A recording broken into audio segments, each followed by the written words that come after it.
നമ്മുടെ തക്കാളിയൊക്കെ നന്നായിട്ട് വലുതായിട്ടോ. അതിനൊരു സപ്പോർട്ടിന് വേണ്ടിയിട്ട് ഒരു കോല് വെച്ച് കൊടുത്തിട്ടുണ്ടായിരുന്നു. അപ്പോൾ വാഴയുടെ നാരെടുത്തിട്ടാണ് ആദ്യം കെട്ടിയത്. അപ്പോൾ അത് പൊട്ടിപ്പോയി. അപ്പോൾ ഇന്നത്തെ നമ്മുടെ വീഡിയോ എന്ന് വെച്ചാൽ നമ്മൾ നട്ട ചെടികളൊക്കെ എന്തോരായി എന്ന് കാണിക്കലും, അതുപോലെ തന്നെ കുറച്ച് പയറും അതുപോലെ ചീരയൊക്കെ ഉണ്ടായിരുന്നു. അപ്പോൾ അതൊക്കെ ഒന്ന് പറിച്ചെടുക്കുകയാണ് കേട്ടോ. അതൊക്കെയാണ് നമ്മുടെ ഇന്നത്തെ വീഡിയോ. അപ്പോൾ കൊള്ളി ഇത്ര ആയിട്ടുണ്ട്. അതിന് നന്നായിട്ട് വെള്ളം ഒഴിച്ച് കൊടുക്കുന്നുണ്ട് കേട്ടോ.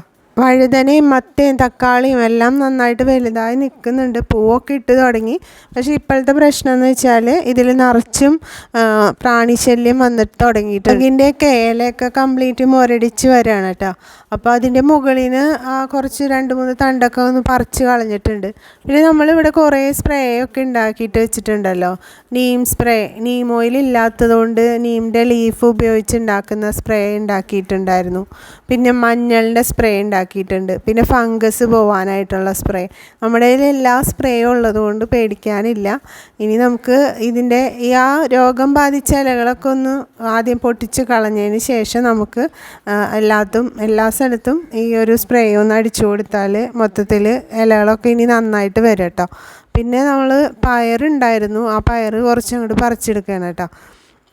2-3 ദിവസം നമുക്ക് വരാൻ പറ്റിയില്ല. അപ്പോൾ പയറൊക്കെ നന്നായിട്ട് മൂത്ത് പോയി. നമ്മൾ ഇത് നട്ടതിന് ശേഷം ഇപ്പോൾ ഒരു 4 പ്രാവശ്യം അല്ലെങ്കിൽ 5 പ്രാവശ്യത്തിൽ കൂടുതൽ നമ്മൾ പയർ പറിച്ചെടുത്തിട്ടുണ്ട് കേട്ടോ. നമ്മൾ 2-3 വാരേ നട്ടിട്ടുണ്ടായിരുന്നുള്ളൂ. അപ്പോൾ ജസ്റ്റ് ഒരു കറിക്കുള്ള അത്രയും പയറേ നമുക്ക് കിട്ടാറുള്ളൂ. എന്നാലും ഒരു 5-6 പ്രാവശ്യം നമുക്കത് കിട്ടിയിട്ടുണ്ട് കേട്ടോ.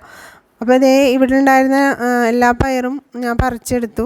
പയറിൽ വരുന്ന മെയിൻ പ്രശ്നം എന്ന് പറഞ്ഞാൽ നിറയെ ചെറിയ ചെറിയ പ്രാണികൾ വരുമല്ലോ പയറിൻ്റെ തണ്ടിലൊക്കെ. അപ്പോൾ അതിൻ്റെ കൂടെ തന്നെ കുനിയനുറുമ്പും വരും.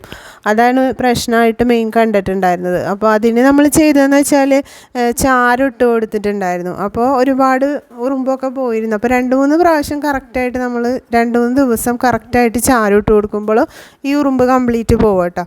പിന്നെ തക്കാളി ഉണ്ടായത് കണ്ടോ, തക്കാളിയും എല്ലാം ഉണ്ടായി വരുന്നുണ്ട്. എല്ലാം ഇങ്ങനെ ഉണ്ടായി വരുന്നുള്ളൂ. അതിൻ്റെ ഒപ്പം തന്നെ ഇതിൻ്റെ കീടങ്ങളുടെ ആക്രമണം നന്നായിട്ടുണ്ട്. അപ്പോൾ ഞാൻ വിചാരിക്കുന്നത് നമ്മൾ ഉണ്ടാക്കി വെച്ച സ്പ്രേകളൊക്കെ ഓരോന്നായിട്ട് പരീക്ഷിച്ച് കൊടുക്കണം. എന്നാൽ മാത്രമേ ഇത് നല്ല രീതിയിൽ പൊന്തി വരുള്ളൂ. ഒട്ടും കെമിക്കലൊന്നും യൂസ് ചെയ്യാണ്ട് നമ്മുടെ വീട്ടിലുള്ള സാധനങ്ങൾ വെച്ച് നമ്മൾ ഉണ്ടാക്കിയിട്ടുള്ള കീടനാശിനികളാണ് ഇതൊക്കെ. അതുകൊണ്ട് തന്നെ നമുക്ക് സേഫായിട്ട് ഉപയോഗിക്കാം. കായ്ച്ച് നിൽക്കുന്ന തക്കാളിയിലും പയറിലും ഒക്കെ ഡയറക്റ്റായിട്ട് അത് അടിച്ചു കൊടുക്കണോണ്ട് ഒരു പ്രശ്നവും ഇല്ല. നമുക്കത് കഴുകി ഉപയോഗിക്കുകയും ചെയ്യാം. അപ്പോൾ വിഷമില്ലാത്ത പച്ചക്കറികൾ നമുക്ക് കിട്ടുകയും ചെയ്യും. അപ്പോൾ മൊത്തത്തിൽ എല്ലാവിടെ ഒന്ന് നനച്ചു കൊടുത്തോട്ടോ. ചെടികളുടെ കടക്ക മാത്രമല്ല, നമ്മൾ നനയ്ക്കുമ്പോൾ ഇലകളിലും ഒക്കെ നന്നായിട്ട് വെള്ളം ഒഴിച്ചു കൊടുക്കണം. എന്നാൽ മാത്രമേ ഇത് നന്നായിട്ട് വളരുള്ളൂ കേട്ടോ. അപ്പോൾ ഇത് ആദ്യം ചെറുതായതിൻ്റെ പേരിലാണ്, ചെറിയ തൈക്കളായിരുന്നതിൻ്റെ പേരിലാണ് ഇലകളിലേക്ക് ഒന്നും അത്ര സ്പ്രേ ചെയ്യാതിരുന്നത്. അപ്പോൾ നമ്മുടെ ഇന്നത്തെ വീഡിയോയിൽ എന്ന് വെച്ചാൽ നമുക്ക് ഇന്ന് കുറച്ച് പയറും അതുപോലെയൊക്കെ നമുക്ക് കിട്ടിയിട്ടുണ്ടായിരുന്നു. അപ്പോൾ അതൊക്കെ വിളവെടുത്തു.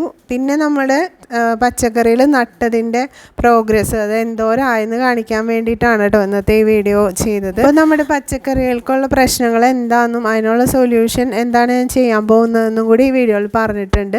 അപ്പോൾ ഇന്നത്തെ വീഡിയോ ഇത്രയേ ഉള്ളൂ. നമുക്കൊരു പുതിയ വീഡിയോ ആയിട്ട് കാണാം. ബൈ.